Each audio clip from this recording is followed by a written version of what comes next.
ఆంధ్రప్రదేశ్ రాష్ట్రాన్ని ప్రస్తుతం తీర్చిదే పరకామణి కేసు కుదిపేస్తోంది. దేవాలయాల పవిత్రత, భక్తుల విశ్వాసం, పాలనలో పారదర్శకత ఇవన్నీ ఇప్పుడు ప్రజల ముందున్న కీలక ప్రశ్నలుగా మారాయి. అసలు ఈ కేసుపై ప్రజలు ఏమనుకుంటున్నారు? వారి మాటల్లోనే విందాం పదండి. భక్తులు హుండీలో వేసే డబ్బు అది దేవుడి కోసం. ఆ డబ్బు పైనే ఇటువంటి ఆరోపణలు వచ్చాయి కదా, దీని గురించి ఏమంటారు? భక్తులు అందులో తిరుమల తిరుపతి దేవస్థానంలో భక్తులు ఇతర రాష్ట్రాల నుంచి కూడా వస్తారండి. వారి మనోభావాలు దెబ్బతినకుండా ఉండాలి అంటే చాలా జాగ్రత్తగా ఉండాలి. భక్తులు హుండీలో కానుకలు మొక్కుకొని వేస్తారు.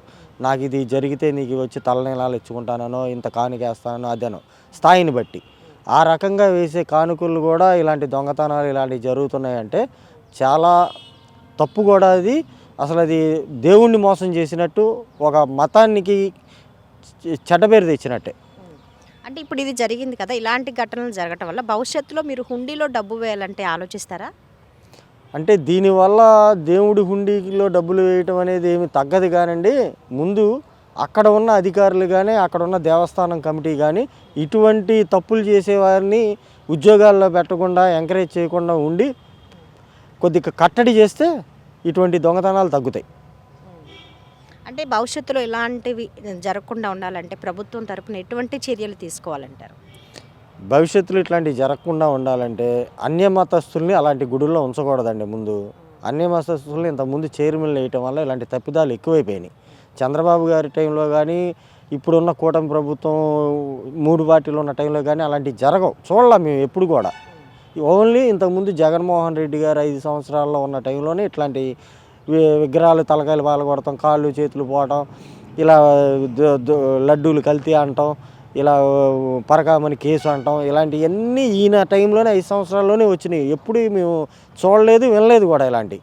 కాబట్టి ప్రభుత్వాలు ఏంటంటే ఇట్లాంటి విషయాల్లో లక్షల మంది వస్తారు భక్తులు. లక్షల మంది వచ్చినోడు ఏంటంటే ఇక్కడికి వస్తే అన్ని సదుపాయాలు, సౌకర్యాలు, ఇది గవర్నమెంట్ చేసే పనితీరు అంతా నచ్చేటట్టు ఉండాలి. కానీ ఇలాంటి కంప్లైంట్లు ఉంటే ప్రభుత్వానికి చెడ్డ పేరు. ఇప్పుడున్న ప్రభుత్వం వాటి మీద కఠినమైన నిర్ణయాలు తీసుకుంటుందని మాకైతే నమ్మకం ఉంది. జగన్ గవర్నమెంట్లో ఇతరుల మీద వేయటం అతనికి బాగా అలవాటు. ఏంటంటే అసలు జరిగింది అది వాళ్ళకి తెలుసు, ఎవరు దొంగతనం చేశారేంటో అన్నీ తెలుసు. కాకపోతే ఇతరుల మీద పెట్టాలి కాబట్టి పెడుతున్నారు, కానీ పబ్లిక్గా మేము అతన్ని ఆమోదించట్లా. ఎందుకంటే దొంగతనం చేసి ఇతరుల మీద నెట్టడం అనేది పాపం. అది చేసింది వాళ్ళే, మాకు తెలుసు. అంటే ఇలాంటి జరగడం వల్ల మీరు భవిష్యత్తులో హుండీలో డబ్బులు వేయాలంటే భయపడతారా? చాలా భయపడుతున్నాం. తిరుపతి వెళ్ళి హుండీలో డబ్బులు వేయాలంటే ఇంతవరకు భయపడేవాళ్ళం. ఇప్పుడు పర్వాలా, కొంచెం ధైర్యం వచ్చింది. పర్వాలా, మంచి ఆయన ఎవరో నాయుడు గారు, TV5 నాయుడు గారు వచ్చారు. ఆయన కొంచెం పారదర్శకంగా చేస్తున్నారని జనాల్లో నమ్మకం వచ్చింది. అంటే ఇప్పుడు దేవాలయాలు లాంటి పవిత్ర స్థలాల్లోనే ఇలాంటివి జరిగినాయి కదా, భవిష్యత్తులో ఇలాంటివి జరగకుండా అసలు ప్రభుత్వం నుంచి ఎలాంటి చర్యలు తీసుకోవాలంటారు? ప్రతి పైసా సీసీ కెమెరాలు, వాళ్ళు సెక్యూరిటీని ఫుల్గా పెట్టుకొని ప్రతి ఒక్క రూపాయి దేవుడికి చేరే విధంగా ఉండాలండి. చేరితే ఏంటంటే పబ్లిక్ మాలాంటి వాళ్ళం వెళ్ళినప్పుడు భోజనాలకు కానీ దేనికైనా సదుపాయంగా ఉంటుంది. వచ్చిన డబ్బుల్లో సగం వాళ్ళు నొక్కేస్తే ఇంకా పబ్లిక్ ఏం చేయగలుగుతారు వాళ్ళు? అందుకని ప్రతిదీ కూడా పకడ్బందీగా చేయాలని కోరుకుంటున్నాం మేము. ఇటీవల తిరుపతిలో దొంగతనం జరిగింది కదమ్మా, దేవుడి సొమ్మును ఎవరో కొట్టాడు, ఇది ఎంతవరకు కరెక్ట్ అంటారు? మరి దేవుడి సొమ్ము కొట్టేయటం కరెక్ట్ అమ్మా? దేవుడిది దేవుడి కోసం మనం వెళ్తాం కదా, ఆ సొమ్ము కొట్టేస్తమ్మా. ఇంకేం మాట్లాడు? అంటే మీరు రెండోసారి హుండీలో డబ్బులు వేయాలంటే ఏమైనా భయపడతారా, మళ్ళీ వేస్తారా? వెయ్యాలని భయమే కమ్మా. పద్దాక కొట్టేస్తుంటే వెయ్యాలని భయమే కదా. ఇప్పుడు మేము ఏదైనా మొక్కుంటాం, ఆ దేవుడు వరం ఇస్తాడు, హుండీలో డబ్బులు వేస్తాం. ఆ డబ్బులు మరి జనం చేస్తానమ్మా, చెప్పు. అంటే దేవుడి సొమ్ముకి ఇప్పుడు భద్రత లేకుండా పోయింది. ఇలాంటివి జరగకుండా ఉండాలంటే అసలు ప్రభుత్వం ఎలాంటి చర్యలు తీసుకోవాలి? ప్రభుత్వం గట్టి చర్యలు తీసుకోవాలమ్మా. బందోబస్తు గట్టిగా పెట్టాలి. అది పెట్టేనే దేవుడి సొమ్ముకి ఇది అవుతుంది. దేవుడి సొమ్ము కాజేయడం అది భగవంతుడు గురించే సులకనగా మాట్లాడలేదు. ఇది చిన్న దొంగతనం, పెద్ద దొంగతనం. రూపాయి చేసినా, 10 రూపాయలు చేసినా, 100 రూపాయలు చేసినా దొంగతనం.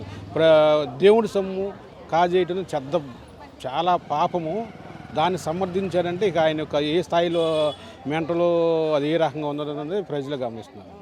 దేవాలయాలు పవిత్ర అంటే ప్రజలకు చాలా విశ్వాసం ఉంది, విశ్వాసంతో వెళ్తారు. అటువంటి స్థలాల్లోనే దొంగతనం జరగడం ఇలాంటివి భవిష్యత్తులో పునరావృతం కాకుండా ఉండాలంటే ప్రభుత్వం అసలు ఎలాంటి చర్యలు తీసుకోవాలంటే? ఈ ఎవరైతే ఈ నేరాలు చేస్తున్నారు అంటే దొంగలు ఏరేయాలండి.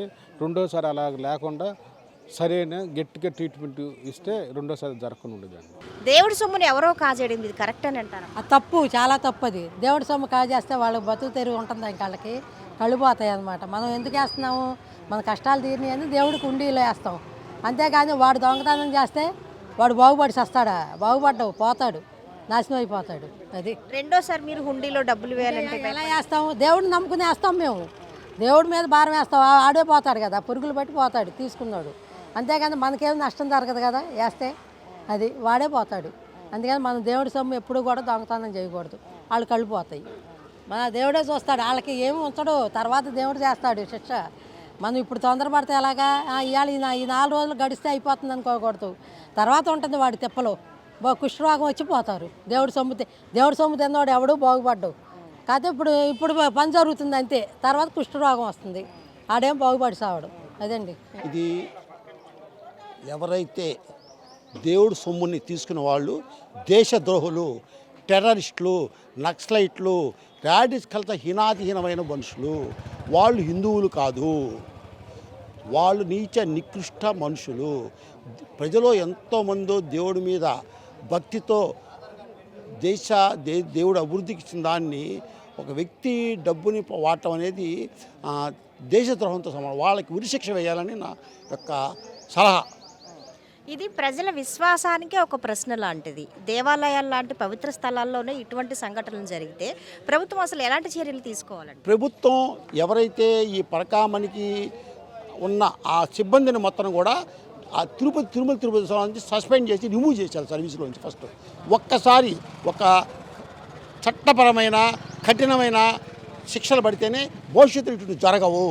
అది ప్రభుత్వ పరంగా అవసరమైతే సెంట్రల్ గవర్నమెంట్లో యాక్ట్లో పెట్టి ఎండోమెంట్స్ డిపార్ట్మెంట్లో అన్యాయాల మీద కానీ అలాగే రాష్ట్ర ప్రభుత్వం దాన్ని ఒక బిల్లు పాస్ చేయాలి. అసలు వాస్తవంగా చెప్పాలంటే ఈ గుడి అని కాదు, ఆ గుడి అని కాదు, ఏ గుడిలో అయినా దేవుడి సొమ్ము ముట్టుకోవడం అన్నది మహాపాపం. అలాంటిది దీనికి వెంకటేశ్వర స్వామి వారికి ప్రత్యేకమైన స్థానం ఒకటి ఉంది. ఆ స్థానంలో అలాంటివి జరుగుతున్నాయి అంటే మహాపాపం. అది ఎంతవరకు కరెక్టు, చేసిన వాళ్ళు అసలు ముందు ఎంత ధైర్యం చేశారో అది ఎంతవరకు కరెక్టు ఏంటి అన్నది వాళ్ళు ఆలోచించుకోవాలి. దాన్ని ఇవాళ గవర్నమెంట్ దాన్ని సిన్సియర్గా వర్క్ చేస్తుంది. అది సిన్సియర్గా వర్క్ చేసి దాన్ని బయటకు అవతల వాళ్ళేమో ఇది తప్పు అంటున్నారు, యువతల వాళ్ళేమో ఇది కరెక్ట్ అంటున్నారు. అది ఎంతవరకు ఏంటి అన్నది కోర్టులో ఉన్నది కనుక దీన్ని ఎటు నుంచి మాట్లాడాలన్నది కూడా ఎంతవరకు తెలియాలన్నది కూడా నమ్మకం తక్కువ. దీన్ని ఏదైనా సరే బయటికి వస్తే కానీ విషయం తెలియదు. ఒకటి మాత్రం నగ్న సత్యం, చిన్న తప్పు అని మాజీ సీఎం గారు అన్నారు కానీ అదేదో 9,000 10,000 అని అన్నారు కానీ దానికి సంబంధించి 1,400 కోట్లు ఫైన్ కట్టారు అన్నది మరి చిన్న తప్పుకి అంత ఎందుకు కట్టారు అన్నది ఒకటి ఆలోచించాలి. అది ఎంతవరకు అన్నది ఏంటనేది న్యాయ నిర్ణయం అనేది డిసైడ్ చేయాలి. డిసైడ్ చేసి దాన్ని ఎంత తొందరగా అయితే అంత తొందరగా కనుక దాన్ని బయటికి లాగగలిగితే భక్తుల యొక్క ఇది బయటకు వస్తుంది. రెండోది ప్రభుత్వం మీద కూడా ఒక నమ్మకం అనేది ఏర్పడుతుంది. ఎక్కడ తప్పు జరిగింది, వీరు వారి మీద నిందేస్తున్నారా, వారు వీరి మీద నిందేస్తున్నారా అన్నది పక్కకి పెడితే ఇది కనుక రుజువు అయితే ఎవరు ఏంటన్నది తెలుస్తుంది. దాని మూలన యథార్థం చెప్పాలంటే నా వరకు నాకున్న నాలెడ్జ్ ప్రకారము ఏ ప్రభుత్వం అయితే ఆ ప్రభుత్వం మీద నమ్మకం పెరిగి జనంలోకి ఆ ప్రభుత్వం విపరీతంగా ముందుకు వెళ్ళడానికి కూడా చాలా అవకాశం ఉంటుందండి. దేవాలయాలు లాంటి పవిత్ర సంస్థల్లోనే ఇలాంటి పనులు చేయటం సిగ్గుచేటు అని చాలామంది ప్రజలు చెప్తున్నారు. కాబట్టి ప్రభుత్వం కానీ పాలకులు కానీ ఇలాంటివి పునరావృతం కాకుండా కట్టుదిట్టమైన చర్యలు తీసుకోవాలి, భక్తుల విశ్వాసానికి తగ్గట్టుగా భద్రత కల్పించాలని ప్రజలు కోరుకుంటున్నారు. కెమెరా పర్సన్ వెంకట్తో ఉషా, ఏడీబీసీ న్యూస్.